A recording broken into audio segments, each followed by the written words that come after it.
We will try to understand Kubernetes. First, we will discuss what is Kubernetes, and we will try to understand the architecture of Kubernetes before installing Kubernetes. Then slowly we will understand Kubernetes resources or Kubernetes objects, which we will create to deploy our applications.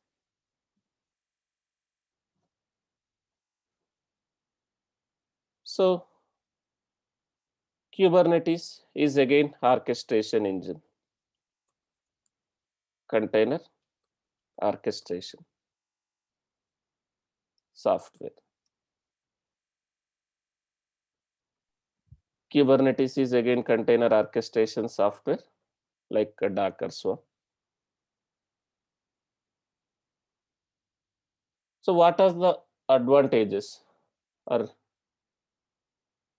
what we can do with Kubernetes? Kubernetes is open source container orchestration.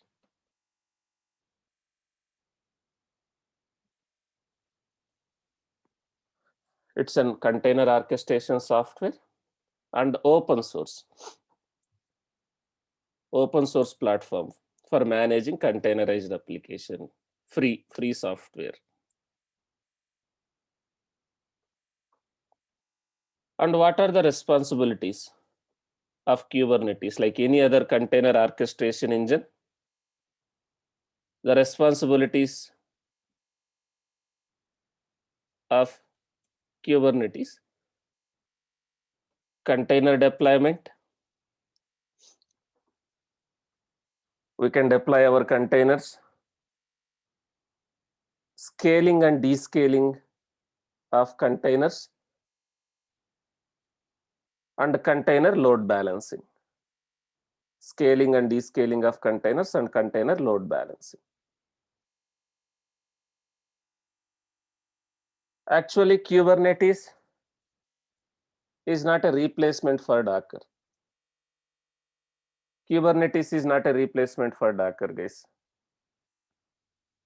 But can we consider Kubernetes is a replacement for Docker Swarm?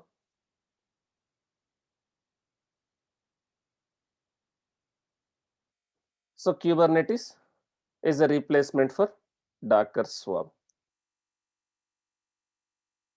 Kubernetes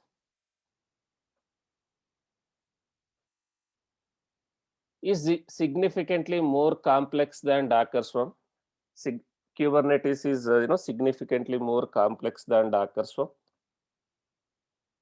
but it is more stronger than Docker Swarm. Once you set up a Kubernetes cluster, your cluster will be very strong. Your application will be having, like, we will get a lot of features when we use Kubernetes. So born in Google, Kubernetes is initially developed by Google. Born in Google, initially developed by Google. Kubernetes is implemented in Go language. There is a programmatic language called Go or Golang. Kubernetes is implemented in that Go or Go language. Donated to CNCF, right? Google has implemented Kubernetes and later they have donated to an organization called CNCF, Cloud Native Computing Foundation. Now Kubernetes is managed by CNCF.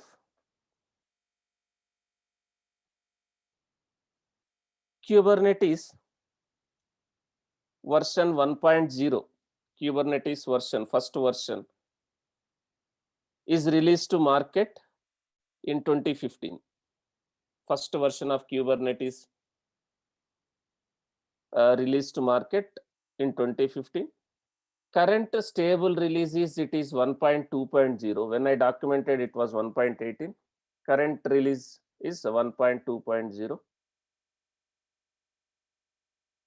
1.20, like almost 20 versions within last 5 years. Kubernetes has released almost 20 versions in last 5 years. So they keep adding the features. They keep adding the features to the Kubernetes platform, Kubernetes software. What are the advantages of Kubernetes, right? Automated scheduling,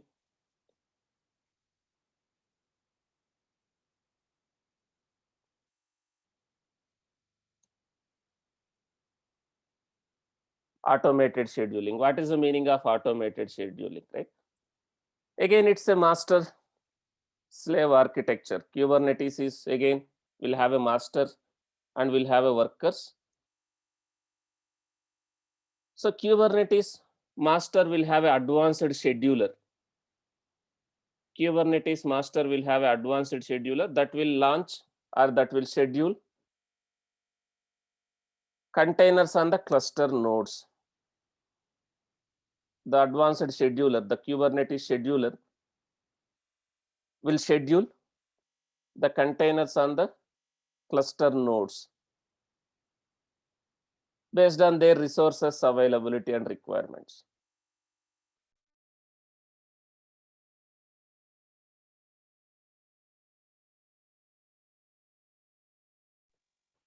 And self-healing capabilities. Self-healing capabilities. What is the meaning of self-healing?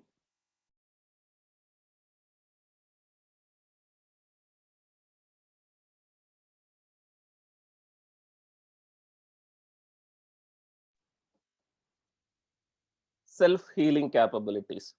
So it will reschedule or replace or restart the containers if the containers are stopped or crashed. Self-healing capabilities. It will replace or reschedule or recreate or restart whatever it is the containers if the containers are gone. In Kubernetes, right, we can roll out, roll back our applications. Kubernetes supports rollouts, rollback. So what is the meaning of rollout and what is the meaning of rollback, right? You have your application up and running. You have your application, initial release is done. Your application is running. And you want to deploy latest code, latest version of your application. Latest version of your application. And you can update your application. You can update your deployment. If your latest application is not healthy, if your latest application is not working as expected, right? We can roll back. We can roll back to the previous revision, previous release. You no need to delete and redeploy. You have an option to roll back. Kubernetes supports rollouts and rollbacks, right? We will discuss initially how to do that. And also horizontal scaling and load balancing. We can scaling,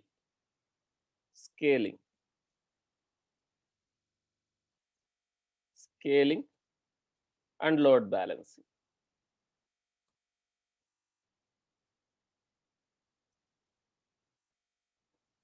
Scaling and load balancing. So we can scale our containers, our applications.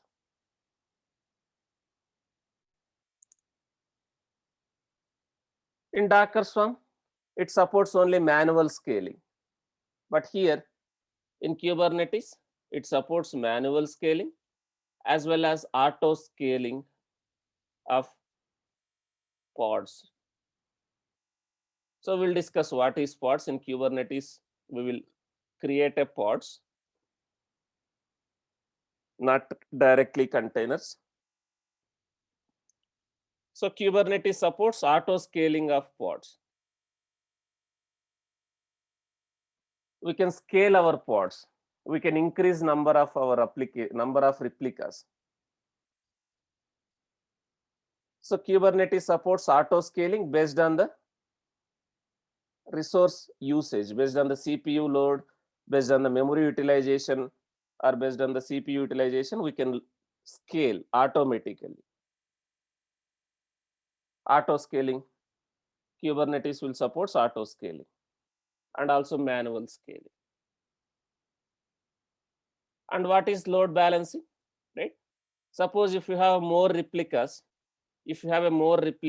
for that application, right? So it will act as a load balancer, right? Internal load balancer.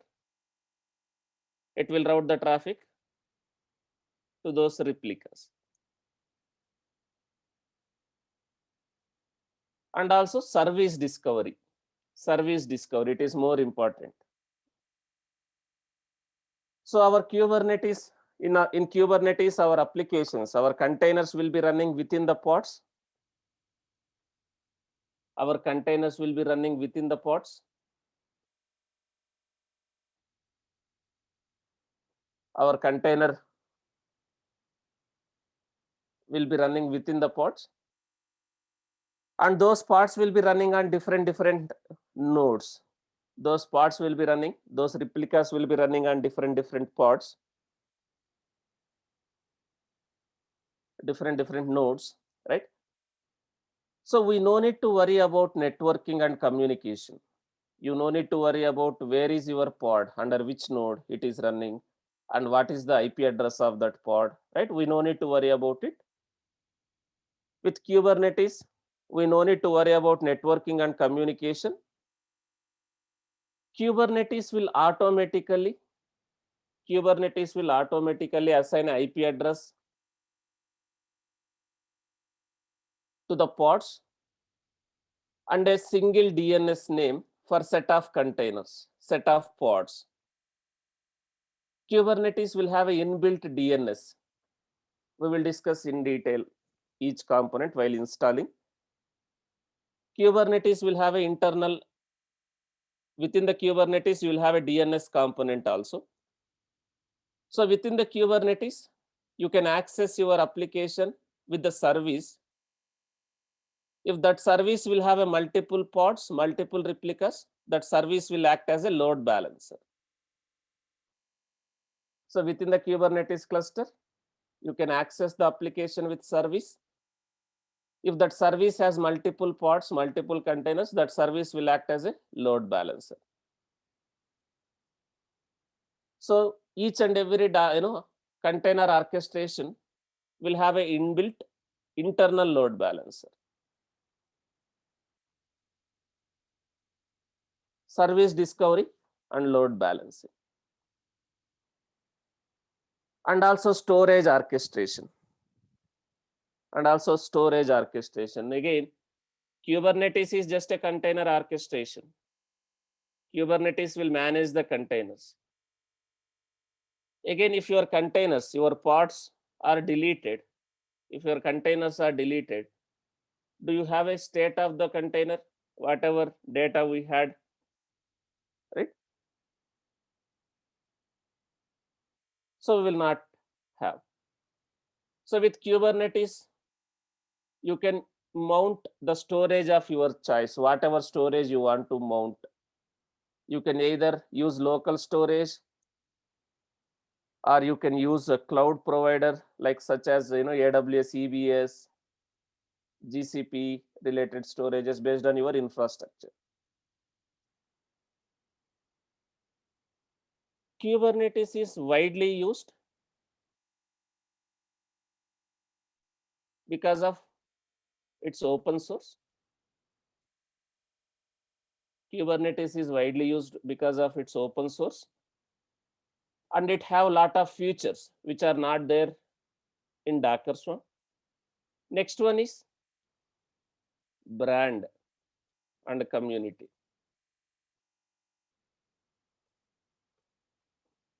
Brand and community. What is brand? Right here, Kubernetes is implemented by Google. Right, Google, the brand also matters here, and also community. What is community? It's Kubernetes having like very wider community, which means lot of people is ready to help. Lot of people are using Kubernetes and lot of people are available to help if you are stuck with any issues. And also these features. And Kubernetes works in declarative model.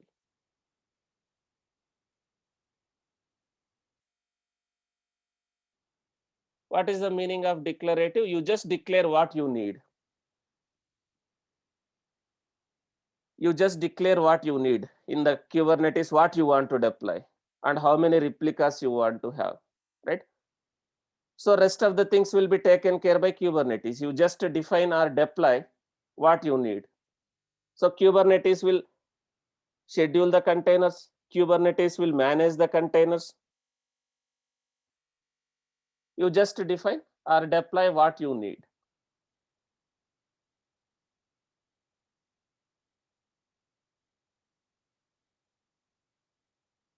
Before we install Kubernetes, the very important, we need to understand the Kubernetes architecture.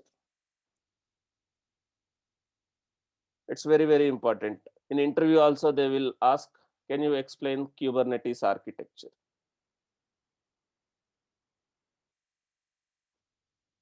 So again, Kubernetes is a master slave architecture. You will have a masters and you will have a workers. So we have few components in the master and we will have few components in the workers.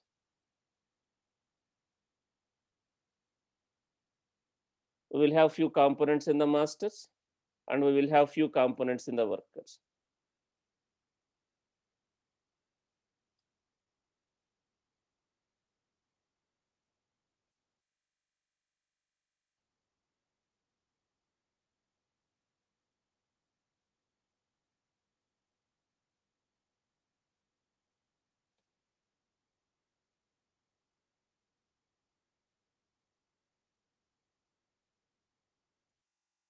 You have a master machine, let's take, and you have worker machines.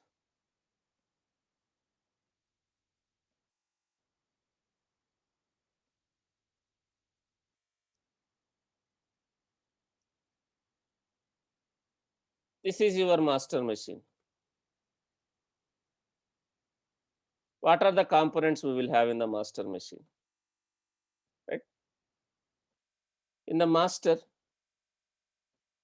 or each and every machine, you should have a container runtime. In each and every machine, you should have a container runtime. What is container runtime here?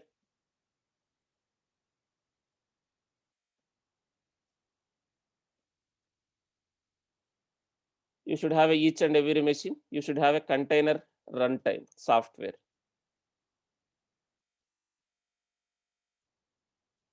Like Docker, right? Kubernetes supports lot of container runtimes, not only Docker, right? Kubernetes supports lot of container runtimes like Docker. It will support CoreOS. It will support a Rocket, right? It will support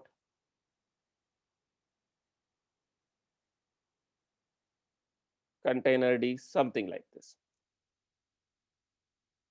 So you should have a container runtime. You should have a container runtime in each and every each and every machine.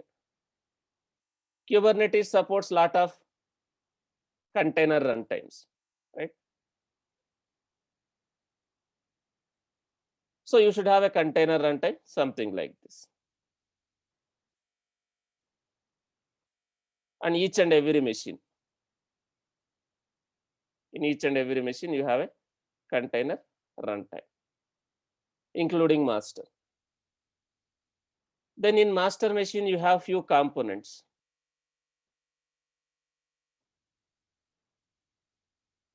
You have few components.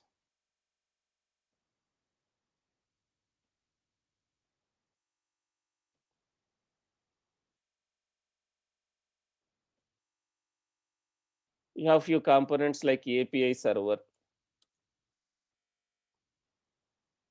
control managers, scheduler, and etcd. These are the important components in the master. And in the worker machines, you will have few components.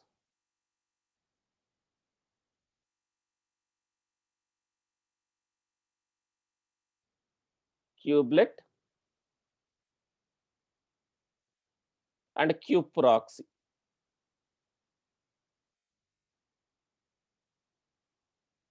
Kubelet and kubeproxy in the worker machine. These are the important components in the worker machine, along with container runtime.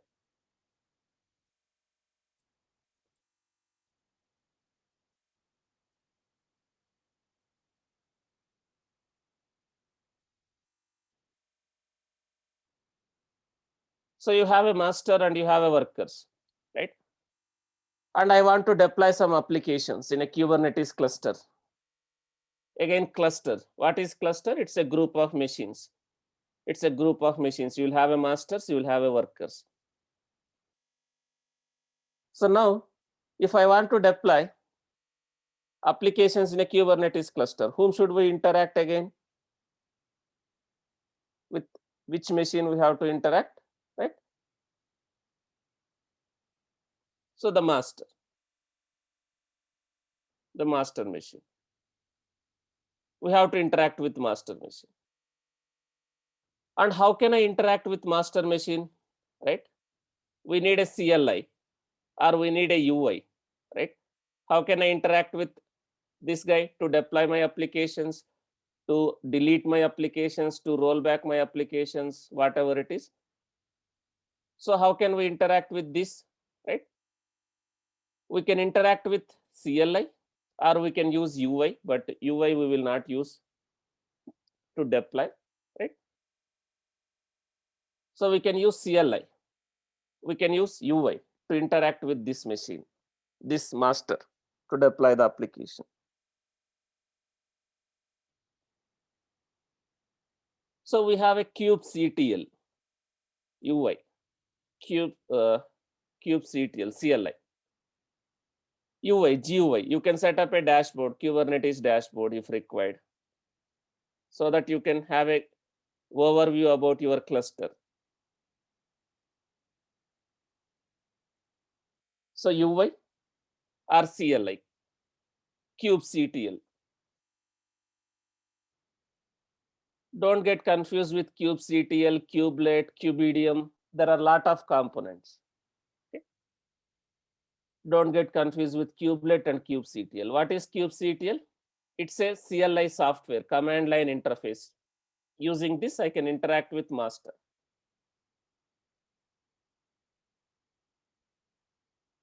Suppose I am a DevOps engineer or I am a developer. I want I want to interact with the Kubernetes cluster. How can I interact with Kubernetes cluster? I can have a kubectl configured in my system. This can talk to the API server, right?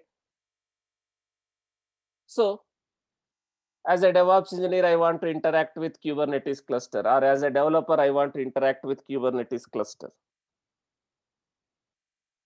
Or as, from CI/CD server, I want to connect to the Kubernetes cluster. We can use kubectl. It's a client software, right? It can connect to the remote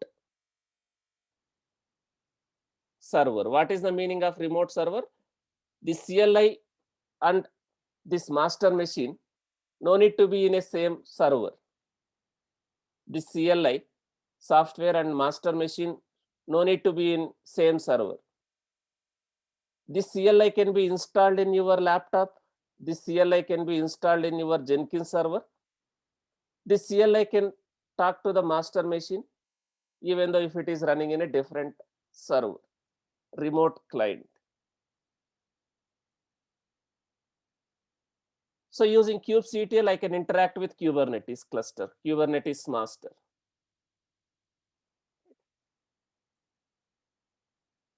So again, in master machine, you have lot of components. What is the responsibility of API server? What is control managers? What is the role of scheduler? What is etcd? Right? So the API server, the name itself is saying API. What is API?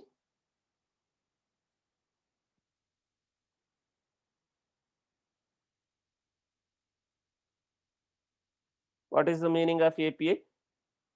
Application Programming Interface, right? So Kubernetes is developed in Go language. Kubernetes is developed in Go language. Do I need to learn Go language? They have implemented APIs in Go language.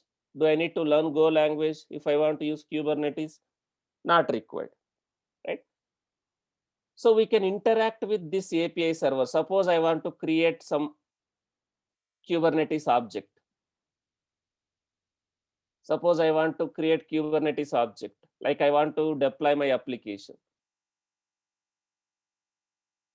So we have lot of objects, lot of Kubernetes resources. Like in Docker, you have a containers, right? In Docker, like you have a containers, services, stacks, volumes, right? Similarly here, you will have some Kubernetes objects or Kubernetes objects or resources, or we call it as a workloads.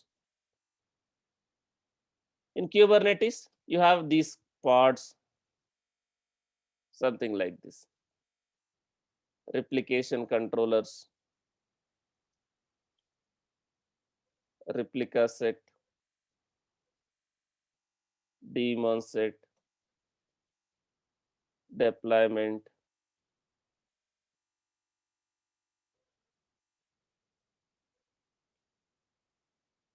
Like this, you have a lot of, Kubernetes resources.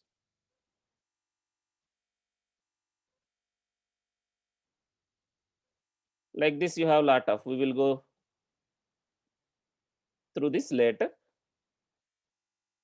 You have service, etc. Kubernetes objects or resources.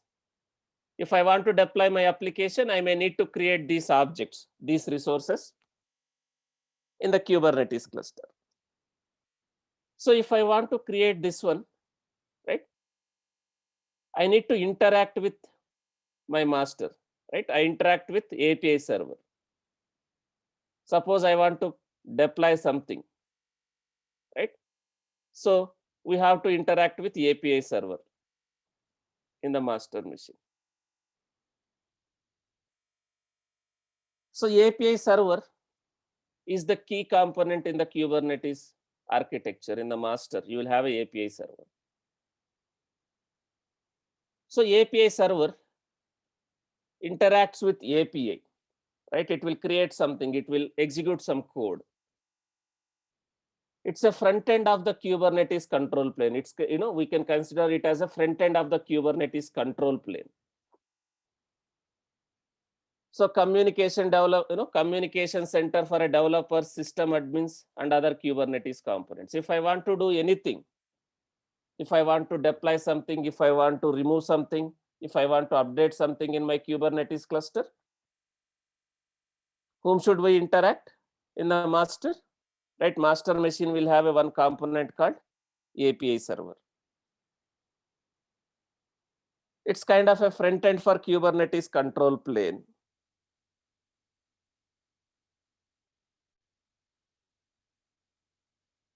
So if I want to create something, we have to interact with API server, either CLI or UI you can use. So request goes to API server if you want to deploy something in Kubernetes cluster, or if you want to update something in a Kubernetes cluster. Request goes to API server will process your request. Suppose I want to deploy one application, right? I want to create one I want to deploy one application. I can use pod, I can create a pod. So I need to define something, right? If I want to deploy my application, I need to define something like this. I can create a pod using command also, kubectl run. I can mention from which image, something like this.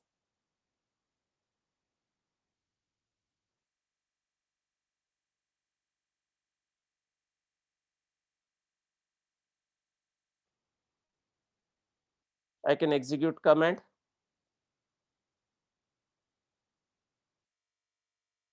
Something like this. Or I can define in a declarative way. So when I execute this, request goes to API server. API server will process this request. What API server does? First, API server will persist that request, that information in a etcd. API server will first persist that information in a etcd. First, I am requesting.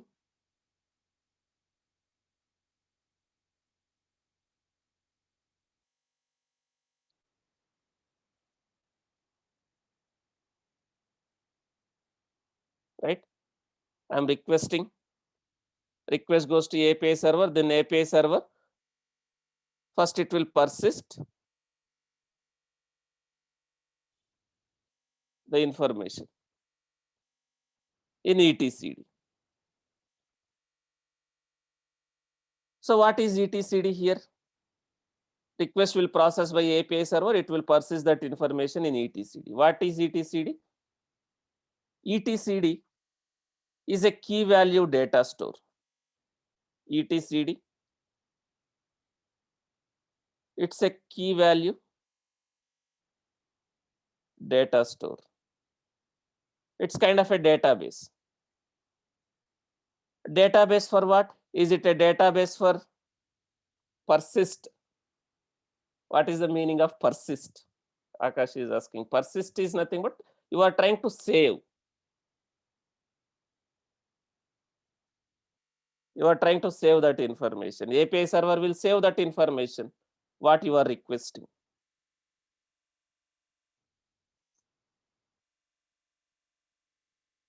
So etcd, it will persist that information, it will save that information in etcd.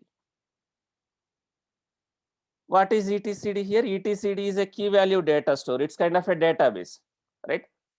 Database of what? Is it a database for our applications, or it's a database for Kubernetes? It's a database of Kubernetes where it will maintain the cluster information, like how many pods you have, how many nodes you have, right?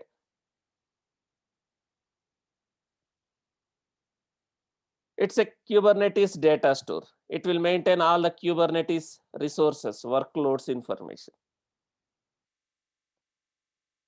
etcd is a key value data store.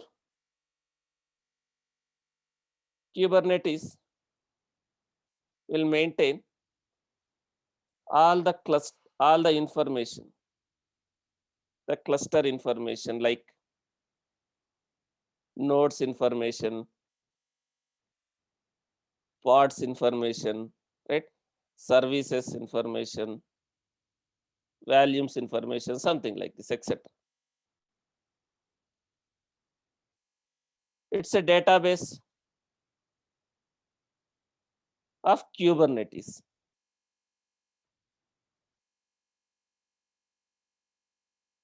Then API server will process that request, it will persist that in etcd. Then what is the role of scheduler? Then what is the role of scheduler? The name itself is saying scheduler. What it will schedule? The scheduler will try to schedule the unscheduled pods. Now suppose I am requesting to schedule a pod. I am requesting to create a pod. Request goes to API server. The API server will process that request, it will persist in etcd. Then scheduler comes into picture. What scheduler does? It will try to schedule the pods, whatever pods which are not scheduled, right? It will try to schedule the pods.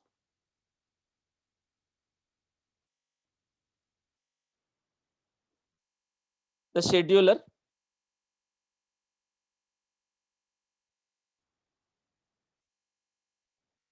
will schedule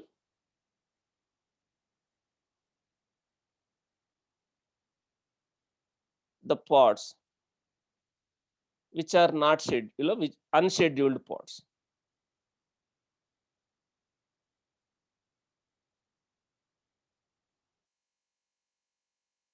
Unscheduled pods, whatever pods which are not scheduled so far, right?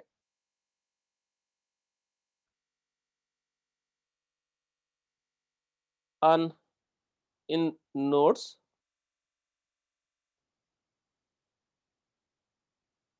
with the help of kubelet.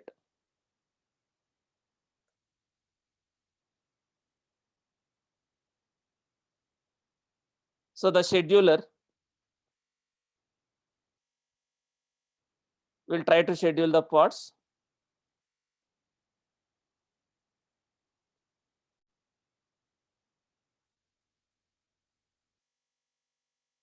The scheduler will try to schedule the pods, whatever pods which are unscheduled. The scheduler will try to identify what are the pods which are not scheduled from the etcd. Scheduler will talk to the etcd and it will identify, is there any pod which is not scheduled so far? And it will try to schedule the pods on the nodes with the help of kubelet. It will talk to the kubelet. Kubelet is a worker component. It's a node component. So it will talk to kubelet. The scheduler will talk to kubelet and it will check, I want to schedule this application. Do you have enough resources? Do you have enough CPU, enough RAM, right? The scheduler will talk to the kubelets and it will try to schedule a pods on the nodes based on the resources available. So what is kubelet then in the worker machine? You have a kubelet in the worker machine. That scheduler will talk to the kubelet. Control manager also will talk to the kubelets. In the work, this is a node component. What is kubelet? Kubelet is a node agent. It's an agent.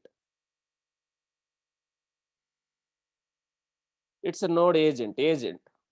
What is the role of any agent? Right? So master machine will interact with which one in the worker machines to manage that applications, whatever applications it is going to be deployed by master. So master machine, the master components will interact with which one to manage that node, manage the pods, whatever pods are going to be scheduled on that node, right? It will interact with kubelet. Kubelet is a node agent. So this master machine will interact with that kubelet. Kubelet, if you see the node components, kubelet is the primary node agent which will be running on each and every node.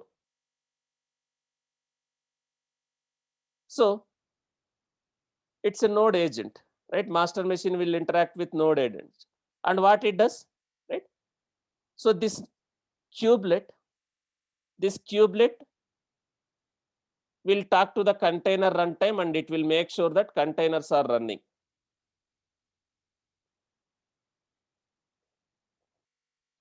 And it will ensure that containers are healthy, right? And it will make sure that containers are running. So the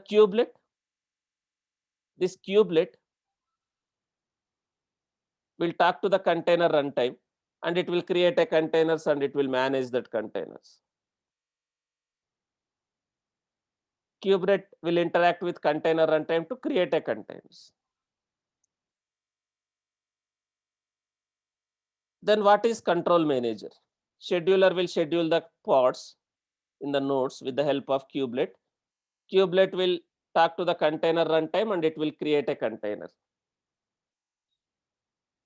And what is the role of control manager? You have lot of control managers. You have node control manager.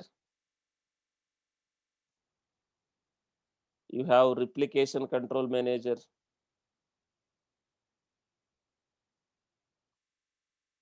Like you have lot of control managers. You have endpoint control manager, something like this. If I go for a cloud, if I use, manage Kubernetes cluster, you will have a cloud control manager that we will discuss later. You have lot of control managers. What is the role of this control manager? It's a kind of one software again.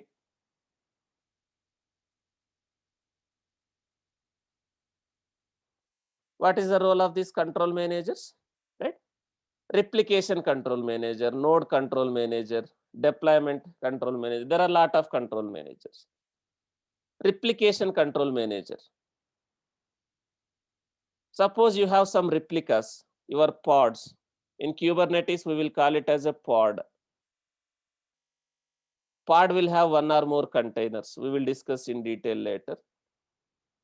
Pod will have a container.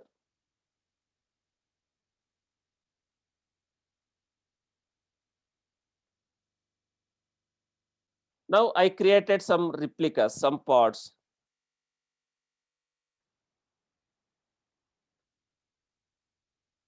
So what this control manager does, right?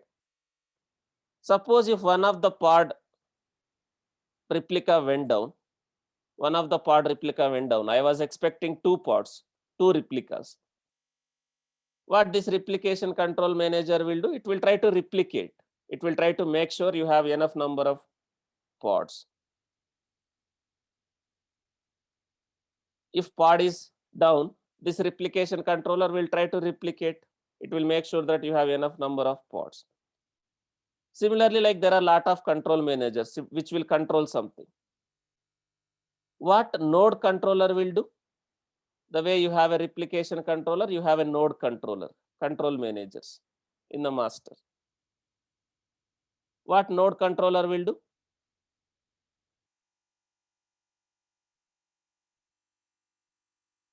It is responsible for noticing and responding when node goes down.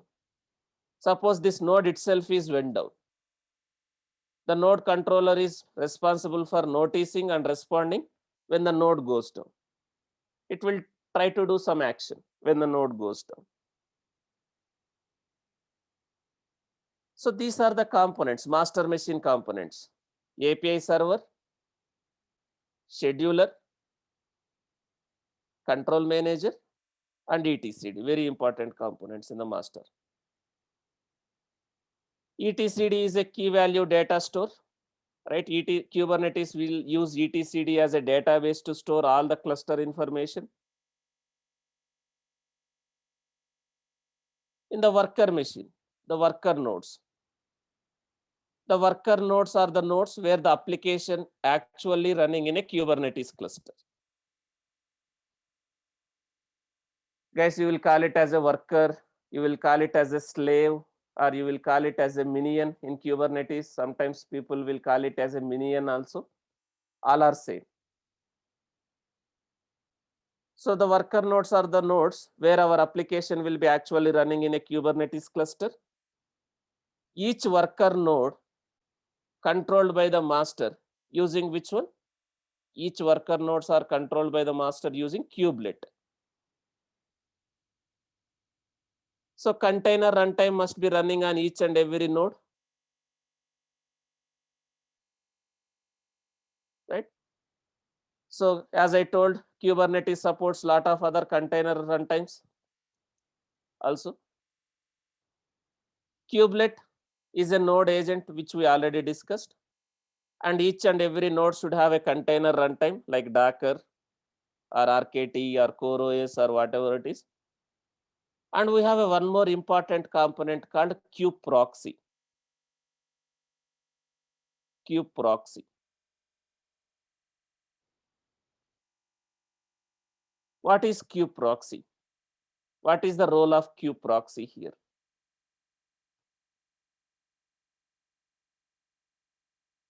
That is one software, right? Kubeproxy enables the service. Kubeproxy enables Kubernetes service abstraction. It will maintain the network rules, and it will perform the connection forwarding, right? Suppose if I want to access the application which is running in a Kubernetes cluster, kubeproxy plays very important role. Kubeproxy will abstract the networking rules for us. Suppose I want to access some application which is deployed in Kubernetes cluster, right? So I can interact with kubeproxy. Basically, request kubeproxy will maintain all the networking rules. If my application is running in a Kubernetes cluster, right? When I am accessing using that IP address and port, the kubeproxy will try to forward that request to the appropriate pod, appropriate container. Kubeproxy is basically for networking. It's a network proxy. Kubeproxy help us to have a network proxy and the load balancer.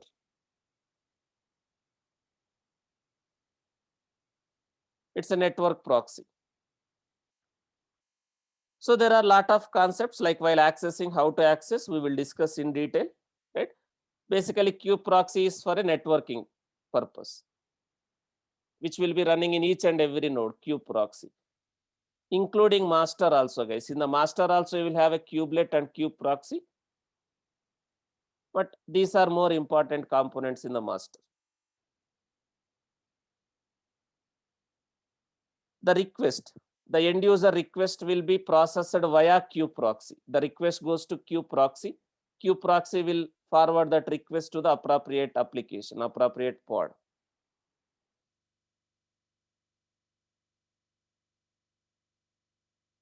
So these are the Kubernetes components, Kubernetes architecture. It is very, very important, guys. That's why we spend this much time, right? In the interview, sometimes they will ask a question, can you explain Kubernetes architecture? What are the components of master? What are the components of worker? Or they may ask, what is kubelet? What is kubeproxy, right? So sometimes 5 to 10 minutes, you may have a questions on Kubernetes architecture itself. Now, if I want to deploy my applications in a Kubernetes cluster as a DevOps engineer, as a developer, or using Jenkins, I can use CLI, kubectl. kubectl will interact with API server. API server will process that request. Scheduler will schedule the pods. The control managers will try to make sure if something went wrong, it will react, right? The kubelet will be the primary node agent. Kubeproxy is for a networking purpose, network proxy. And each and every node should have a container runtime. This is the architecture of Kubernetes. Now, Let's try to install Kubernetes. How can we set up a Kubernetes cluster?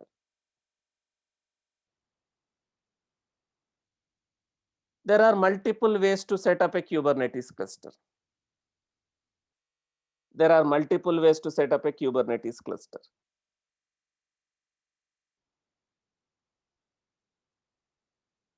So you have some types. We have some self-managed Kubernetes cluster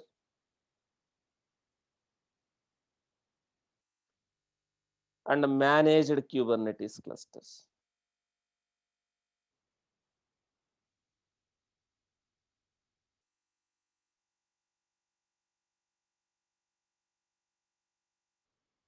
Self-managed Kubernetes cluster and managed Kubernetes cluster. So what is self-managed? The name itself is saying self-managed. You can set up self-managed Kubernetes cluster, or you can go for a managed Kubernetes cluster. In case of self-managed Kubernetes cluster, who needs to manage the cluster? You need to set up yourself. If some server went down, suppose if your master machine went down, if your worker machine went down, right? If you need to create a servers, you need to install the required softwares, and you need to set up a master, and you need to set up a worker. And if something went wrong with your master machine, master components like API server, scheduler, etcd, or if your master machine went down, or if your worker machine went down, so we need to take care. Self-managed Kubernetes cluster.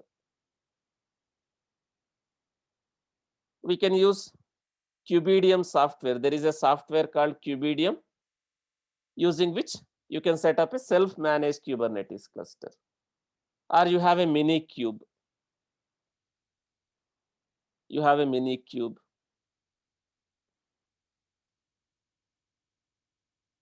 You can set up self-managed Kubernetes clusters using Kubidium, or you can use Minikube, self-managed.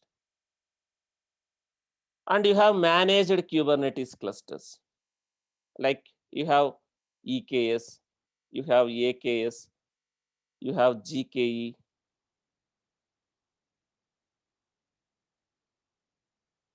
Elastic Kubernetes service. It's a managed service, managed cluster. Who will manage? The cloud provider. Who is going to offer this service, right? They are going to manage. In AWS, we have a service called EKS, Elastic Kubernetes Service. It's a managed service, managed Kubernetes cluster. If I go for a managed Kubernetes cluster, do I need to worry about setting up a Kubernetes cluster or managing the Kubernetes cluster? Or I can just focus on only deploying my applications? Do I need to worry about managing the cluster? Or I just need to focus, I can just focus on deploying the applications in that cluster? We can just focus on what applications to deploy, how to deploy, and others, right? We no need to worry about the high availability of the cluster. So AWS will set up, basically AWS will take care of setting up the cluster, and it will manage the cluster. Managed Kubernetes cluster. AKS, Azure Kubernetes service. In Azure, also they are going to offer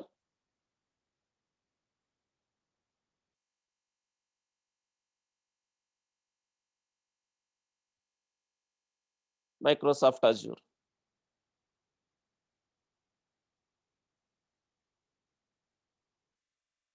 And GKE, Google Kubernetes Engine. Google Cloud, right? Each and every cloud provider has a managed Kubernetes clusters. IBM Kubernetes Engine.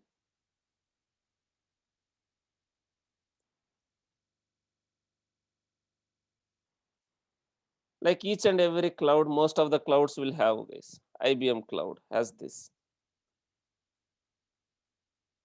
Managed Kubernetes clusters. And it is, we can use self-managed Kubernetes cluster, or we can go for a managed cluster. Suppose if my client is not ready to use cloud-based infrastructure, my client is not ready to use cloud-based infrastructure.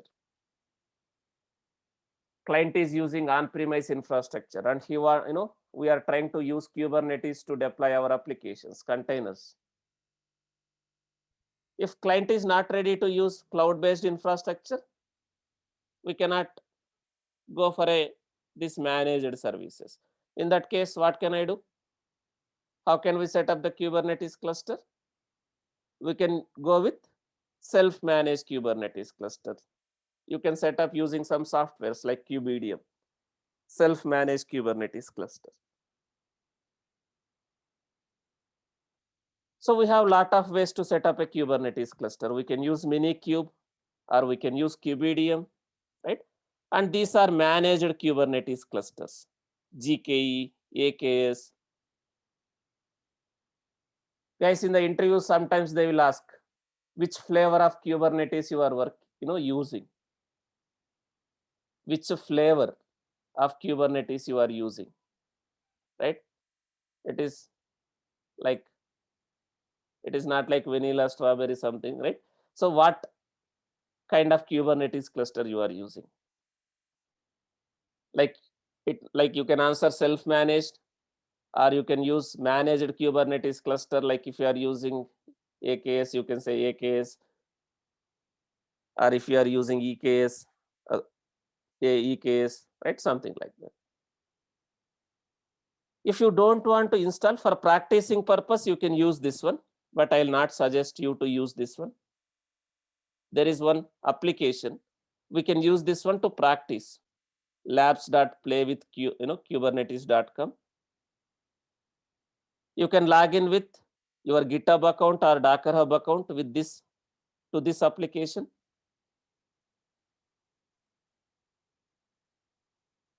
Right? You will get 4 hours time. Right? You can create some instances. You can create some instances. You can create some instances. Right here. You can create some instances. Kubernetes software will be there. You just need to initialize the master, and you need to join other machine as worker. You can use this application for time being, right? If you want to practice in one of the machine, you execute this one, master, initialize the master.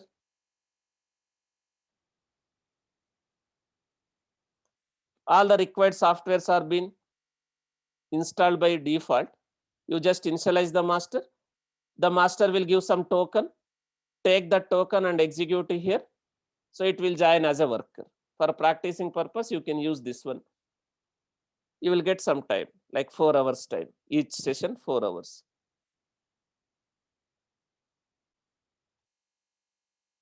So it is initializing the master, right? Master components.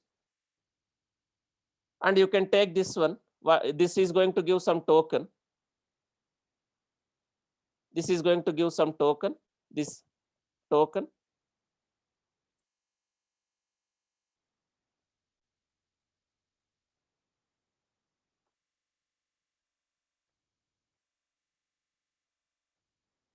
It's not copying properly. So you can take this token and you can paste here so that this will become master, this will become worker. And you can follow the instructions. You can use this URL, but I don't suggest to use this one. We will set up a Kubernetes cluster. We can use Minikube, or we can use Kubedium. What is Minikube? It's a single node Kubernetes cluster. Single node Kubernetes cluster. It's a single node Kubernetes cluster.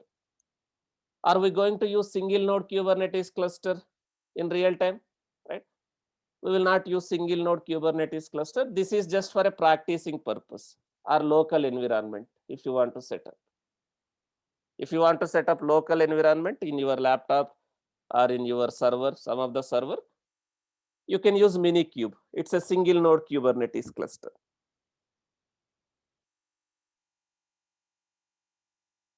Now I will use this first. I will demonstrate with this one, Kubidium. We will set up a self-managed Kubernetes cluster using Kubidium. We can set up multi-node Kubernetes cluster. First, we will discuss with this self-managed Kubernetes cluster. Then, once you are familiar with all the Kubernetes concepts, then we will go for a EKS. I will show how to set up a EKS cluster also in AWS. And there is one more way of setting up a Kubernetes cluster, KOPS. Kubernetes operations is a software using which we can set up highly available, production ready Kubernetes cluster in AWS, and also it supports most of the clouds also. KOPS will leverage cloud concepts like auto scaling groups,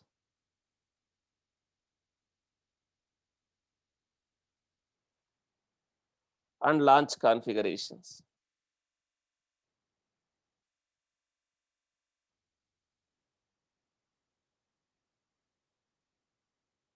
To set up highly available Kubernetes cluster.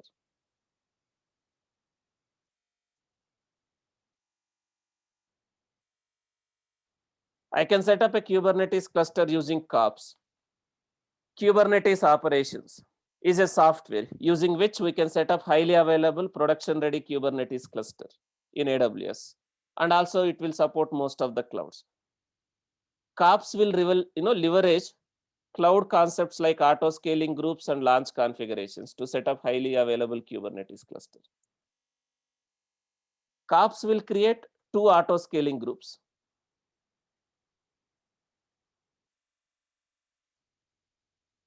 And it will create 2 launch configurations.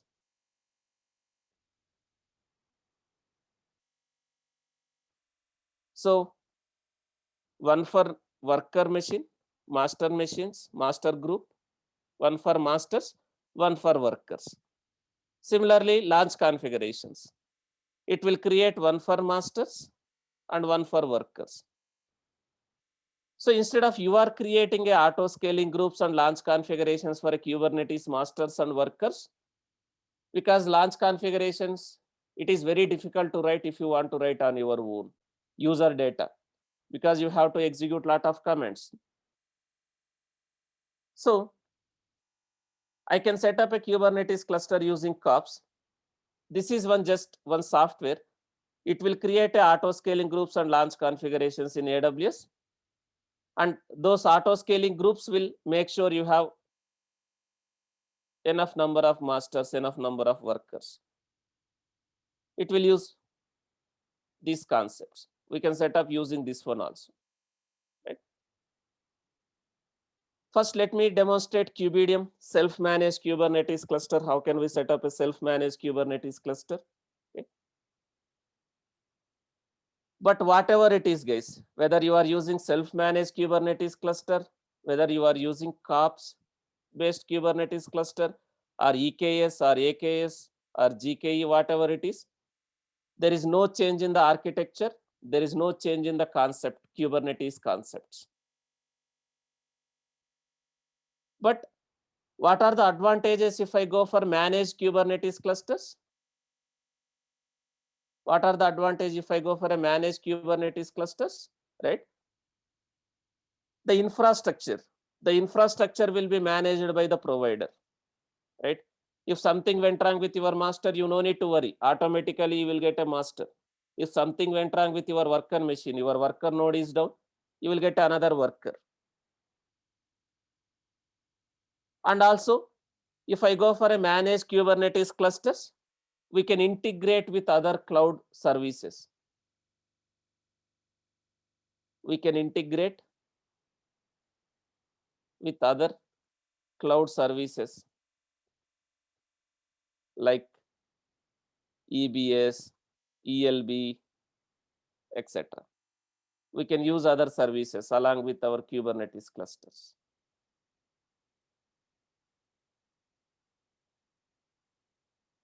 So in real time, which setup they use? Which setup? Suppose I have given a chance to you, right? Which one you will choose?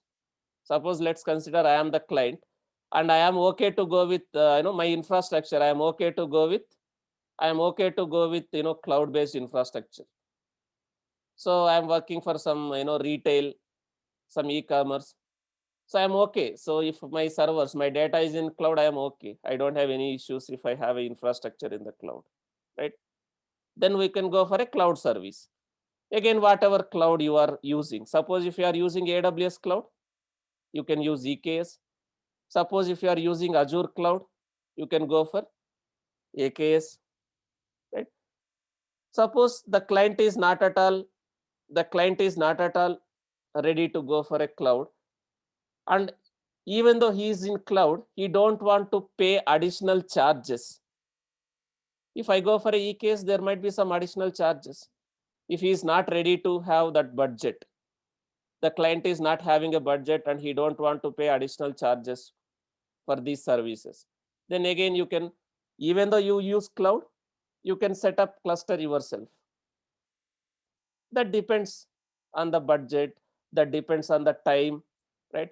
Suppose you don't have enough time and you don't want to take you don't want to set up the cluster and you don't want to manage the cluster, you don't have enough time to set up, you want to quickly deploy your applications, then we will go for a EKS, the managed clusters. Right? So now let me set up quickly self-managed Kubernetes cluster. I can set up anywhere.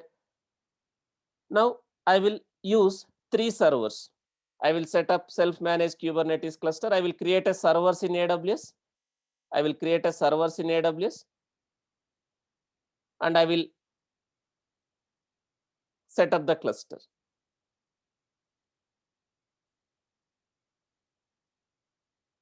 So let me share the instructions with you guys. You can also follow the instructions and setup.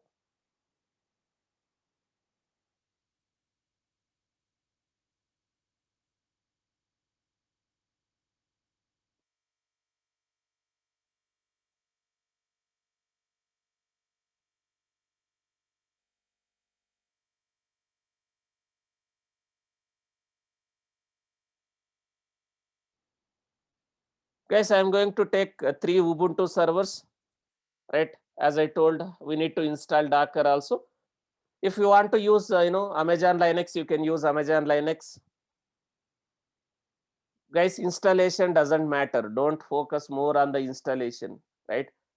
Installation you can done in many ways. Try to understand the concept. Okay, if you know only installation, you will not a DevOps engineer, right? So I can, instead of Ubuntu, I can use CentOS. Instead of CentOS, I can use Amazon Linux. Here and there, the commands will vary. Here and there, the commands will vary. But Kubernetes is Kubernetes wherever it is running. So here, I am going to use Ubuntu servers. I will take 3 Ubuntu servers. 1 for manager, 2 for workers for now. For manager, minimum you should have 4 GB RAM, minimum. For practicing purpose, you cannot set up in T2.micro. So I am going to take 1 T2.medium server and 2 T2.micro servers to setting up the Kubernetes cluster. And we need to open required ports in these servers. You need to open few ports. If you see in the master machine, in the control plane, in the master node, you need to open 6443. What will be running on 6443? You need to open this port, 6443 port. What will be running on 6443? The API server. The API server will be running on 6443.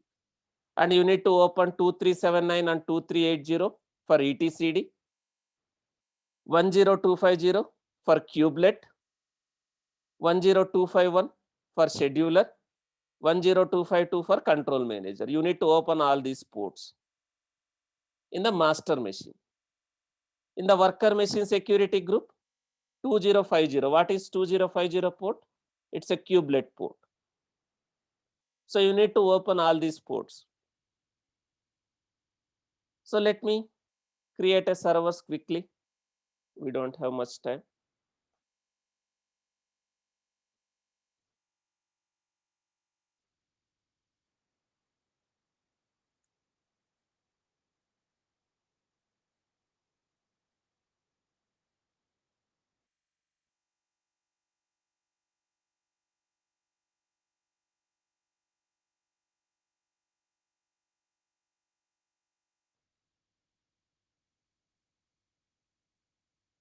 So let me terminate this Docker servers. I don't want this Docker servers anymore.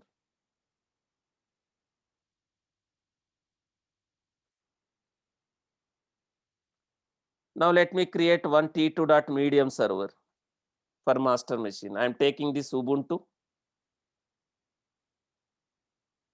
I'm taking T2.medium for master. And make sure you open whatever ports I have given, right? Make sure you open all these ports. For now, I will open all the traffic again for not all the servers. I will open only for that, VPC security, VPC CIDR within that network only. 172 dot, I think 31 dot. I think this is the, let me see what is the network range.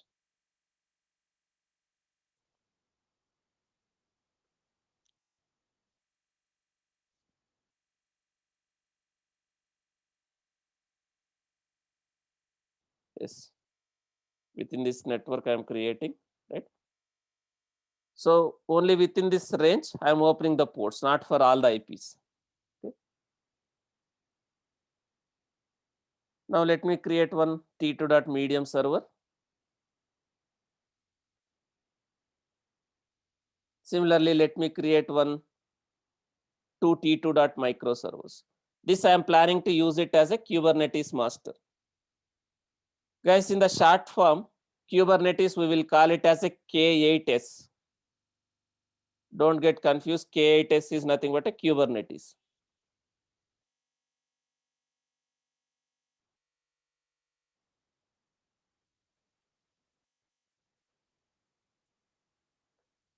K8s is nothing but a Kubernetes. Now, similarly, let me create two T2.micro servers.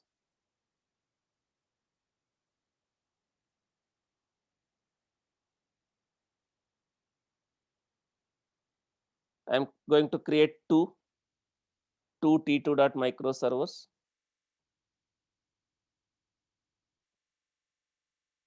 And here also, I'm opening all the traffic for now.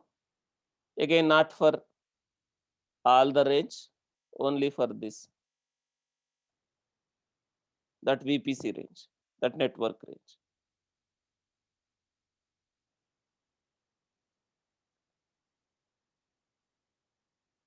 So now we have a machines.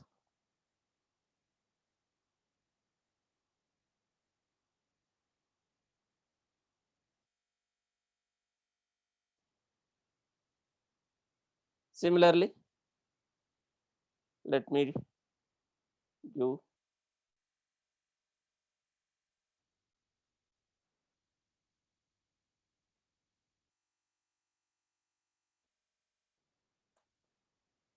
so now I created a servers, one T2.medium server, two T2.micro servers. So I'm trying to set up a 3-node Kubernetes cluster, 1 master and 2 workers. Now, we have to install required softwares. It's a self-managed, right? You need to install required softwares. We need to install some softwares in all the machines. These are common for all the machines. These instructions I have given common for master as well as slaves. You need to install some softwares in all the machines, common for all the servers. So let me quickly install these. Let me execute these commands in all the servers, including master and worker. Once the common softwares are done, in the master machine, you can initialize the cluster. Go to one of the machine and you execute this kubedium init. So the master machine will be initialized. The API server, scheduler, etcd will be up and running in that machine. So let me do that quickly. Let me connect to these servers. I will connect to these servers. Guys, I will install parallelly in all the servers, but while you are doing, try to install in one by one. If you miss some command, it might not work for you. So I'm trying to connect to all the servers. I'm installing parallelly. I connected to one of the machine. Similarly, let me connect to other machines.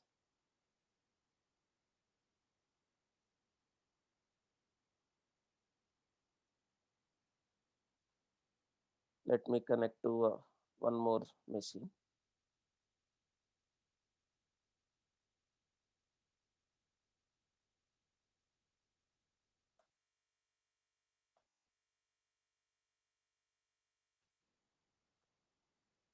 Again, let me connect to one more machine.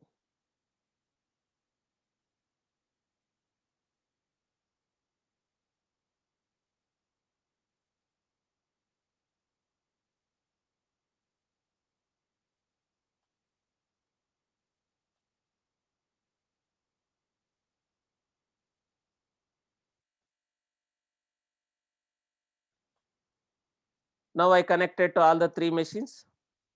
So these are common for all the machines, right? So first, let me switch to root user and let me install Docker. Docker is required in all the servers, right? So let me switch to root user in all the machines.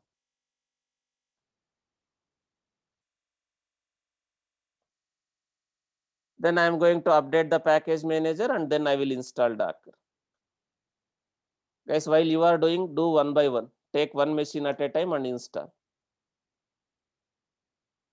Installing Docker. I'm going to install Docker once the package manager is updated.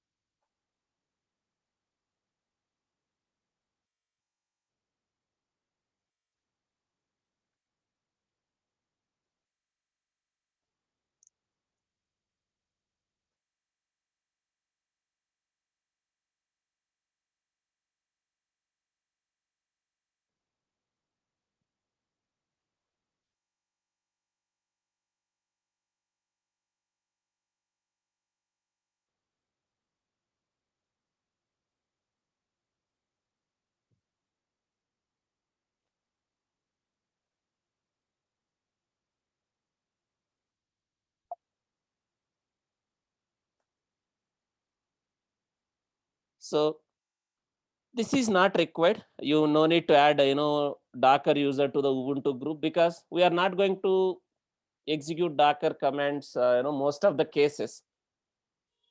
It's optional, but if you want to execute, you can execute. Otherwise, you can leave it. It's optional because we are not going to execute Docker commands often because we are going to use Kubernetes commands, kubectl commands. So this is optional. You no need to execute, right? So you just enable the Docker service on Bootstrap, right? If you want to add user to the group, you can add, or this is optional. It is not mandatory.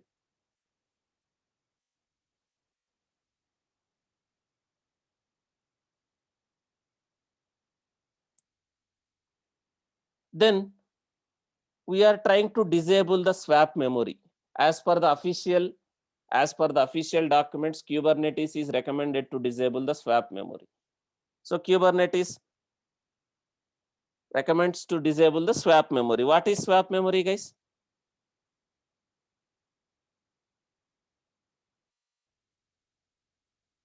What is swap memory?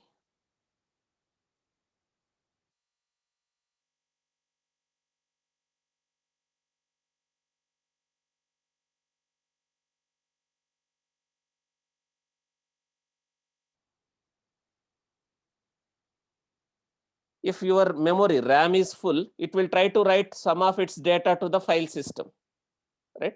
So Kubernetes recommended to disable the swap memory. So we should not enable. So by default, swap memory is enabled. So we can disable the swap memory by using these commands. Then we are going to add Kubernetes keys, apt keys, the package keys. Then we are installing required softwares, Kubelet and Kubedium. These are the required software to set up the cluster, self-managed, Kubelet and Kubedium. So let's do one by one. It's very slow now.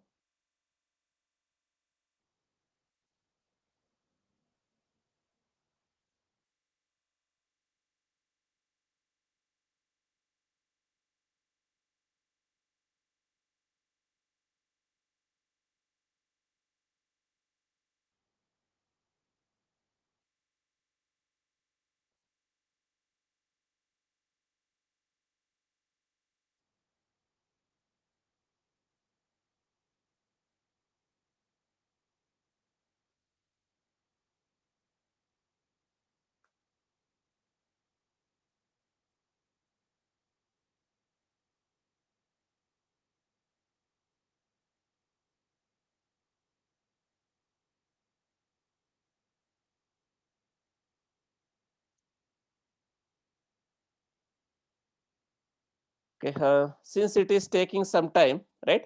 So I'll install this later, but there is already a video, guys. We have uploaded a video in our YouTube channel.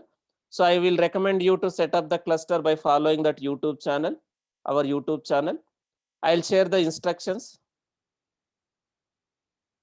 Okay. So if you see here, if you want to set up multi-master Kubernetes cluster, you can follow this video. If you want to set up multi-master Kubernetes cluster. Hey, are you looking to have a better multi-master Kubernetes cluster, you can follow this video. In our YouTube channel, we have this video, multi-master. It's a different way of setting up the cluster. It's multi-master. Or if you want to set up single master Kubernetes cluster, there is a video for that. Guys, if you want to set up Kubernetes cluster using kops, there is a video in our YouTube channel, right? Let me show the normal.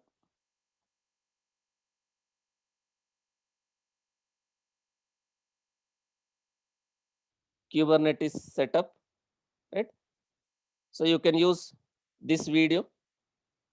I will share the instructions. You can follow the second video. In the second video, whatever link I have shared, right? That is single master Kubernetes cluster. The first one is multi-master Kubernetes cluster using Kubedium. Okay. So try to follow that video. I am going to share the instructions, right? So the installation, try to set up and let me know if you are having any issues, else I will show tomorrow. I will continue wherever I have left today, right? I just installed Docker. Apart from that, nothing I have done. So we'll continue tomorrow, guys. And one more very important thing, right? Attend the classes regularly. If you miss one class, you may not follow up the subsequent classes, right? Kubernetes is very, very important, right? There are plenty of opportunities if you know Kubernetes, right? Without Kubernetes and Dockers also, you will be able to get a job. but the opportunities are very less. But if you know Kubernetes and Dockers, right, it's like there are plenty of opportunities, and each and every project nowadays is using containers and container orchestrations. I see very less attendance, right? In the group, I see around 60 people. I don't know why, just they are in the group. What we are doing some mistakes, right? We are allowing some previous batch students, just one batch, before. We are saying like you can attend in the next batch, subsequent batch. People are, taking very light. They don't want to attend. They don't want to wake up early in the morning. Anyhow, these guys are sharing the recordings. Anyhow, these guys will allow in the next batch, immediate batch. So, okay, I can attend in the next batch. Right? They're taking very light. It's a time waste for you only. You have to wait another 3 months, right? And again, guys, we will not at all allow if you come after 3 months, 4 months, or I have missed, right? We will not at all allow if you come after 3-4 months of your batch. Again, it is very serious. People are taking very light, right? We are trying to share the recordings. We are also allowing one more time, but people are not so much serious about the course. We are giving a chance only once, not for a lifetime, right? Try to utilize these sessions. So we'll continue tomorrow, guys. Thank you. I'm stopping the session for today. We'll continue tomorrow wherever I have left. I'll share the document. I'll share the running notes, and I'll share the installation instructions. Try to set up the Kubernetes cluster before tomorrow's class. Thank you.